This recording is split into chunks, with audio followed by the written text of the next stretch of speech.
Good morning everyone, welcome to a new intraday video in which we will take a look at a few markets, what I'm tracking. I'm busy on working on some other project at the moment, so I want to make a quick update of the charts. So we can see a new push higher on S&P futures. We have seen a nice gap to the upside after Senate passes the tax plan. So actually what I see once more is that Nikkei did not follow the same pattern. We can see here just a slow price action, which looks like a correction actually. So new third leg to the downside could occur. Similar thing we see on DAX, no confirmation, no new highs last week. So actually the fact is that probably this is only a small correction here, and that we will see eventually third leg to the downside. Okay, so if Nikkei will came lower into a third leg and DAX as well, then obviously we can expect also a turn here from a resistance on the S&P futures. And actually we have some gaps here which are normally getting filled, so definitely you have to be very careful at this level, since I think that the pullback could come in play. The fact is, where are trades if Nikkei will turn to the downside and stocks in general? Well, I think that we could take a look at some correlated pairs. So here I have actually correlated Nikkei compared to ASEAN, and you can see, actually I will do it like that.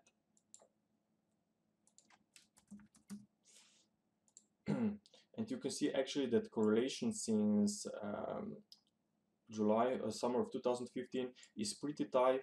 We can see Nikkei is in black, and in orange here we have ASEAN, and we can see that market is trading very closely, okay, together.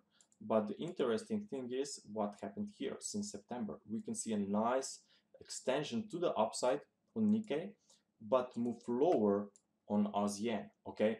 And now imagine what may happen if we see a new drop on Nikkei, a third leg of decline, wave C. So if this is wave B and we are going to see this leg to the downside, then you can imagine how sharp decline we may see on ASEAN if we consider that this ASEAN is already under pressure without Nikkei, okay? So watch out for this pattern. If we see drop on Nikkei, I would be really interesting to look for potential shorts on ASEAN. Before we go to wave count on ASEAN, let me take a look on the Nikkei. What I'm actually observing here is a correction in the middle of this 5-wave recovery within wave 5. So I think that this could be just a wave B, as I said, and we may see a third leg of decline. Also, if we go to smaller time frame, maybe 4 hour, you can clearly see here that we have a very sharp drop and now some kind of a slow recovery. Okay, so my assumption is that we could see a next leg to the downside, and if this will play out, then I think that ASEAN could really come under pressure. Also, when it comes to Nikkei and ASEAN, we have to look at the dollar yen. So looking at the dollar yen, we have seen a nice bounce from these November lows, but as we can see, it's only in 3 waves. Also, we have a gap here, and normally this gap gets filled. Also, we are here approaching 61.8% resistance area. We have also some swing high from previous downtrend, which I believe can be counted in 5 waves. So I label this as a wave A, and I see current bounce as temporary wave B. So idea is that we will see another leg of decline, potentially wave C, to complete wave E of a big triangle here. And normally, as you know, in triangle it's a contracting range, and prices will move from the upper side to the lower side of range in either scenario. So my idea is that we will see a retest of this trend line connected from 2016 lows and then turn significantly to the upside in 2018.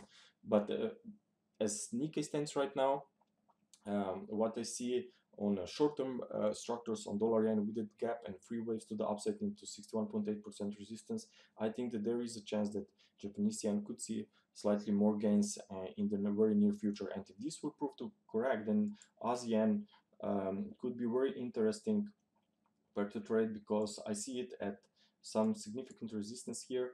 Firstly, let me review the weekly chart. Nothing really important here. But what I like is that we still managed to break this trend line support connected from 2016 lows. So idea is that we are going to see lower levels. We could see maybe a retest of this trend line and then turn to the downside. On this daily chart, what I like is that we can count 5 waves up here from 2016. So definitely I want to be and looking for a reversal to the downside into a new 5-wave decline. That would be ideal scenario. Okay, if we zoom this in a little bit, you can see that we could be making now wave 4 here within wave 3. Okay, so I'm looking for more weakness here, and I prepared the 4-hour chart, which seems to be very nice here. We have seen waves 1, 2, waves 3, and now wave 4 seems to be approaching resistance here. So ideally we will see a drop here into lower into wave 5. Actually, we can see here that market is now at 38.2% here with current wave 4. Also, we have the same distance traveled compared to previous corrective rally, which was wave 2, the same degree. Obviously, also there is some resistance of a previous swing. So ideally we will see a reversal to the downside. Also, if I switch to or zoom this in a little bit, I'm sure that you have very difficult times to count this recovery in impulsive fashion, and at the same time we have a gap here. So idea is that we will maybe see a retest of these levels around 86 and then turn to the downside. However, it's Monday, it's early Monday actually here in Europe, so definitely I do not want to make any new trades too quickly, but it's something that I have on my radar screen.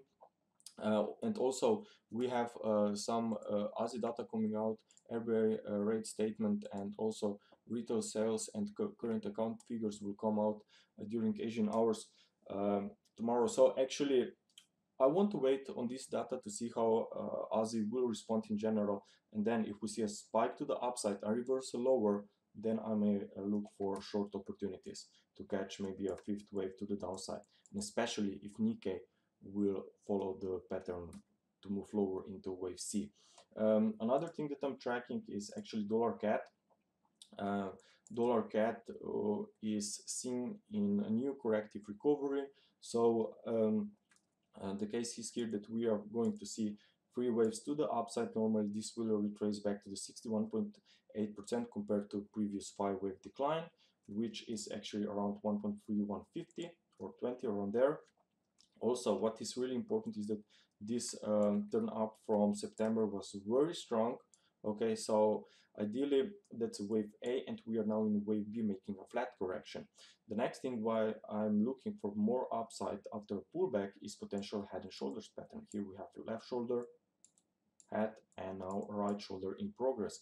And normally, or in the ideal scenario, this parallel trend line, okay, or neckline if you want, will be important for a completion of a wave B, and this comes in around 1.2550, 1.260 area. Okay, so actually you can take distance, this one, and project it from these levels. Okay, so actually that's my plan. I'm looking for dollar CAD and expecting a reversal to the upside, but as you look on the 4-hour chart, still market is following our prediction nicely, as you can see, but still I don't see a completion of this wave C yet.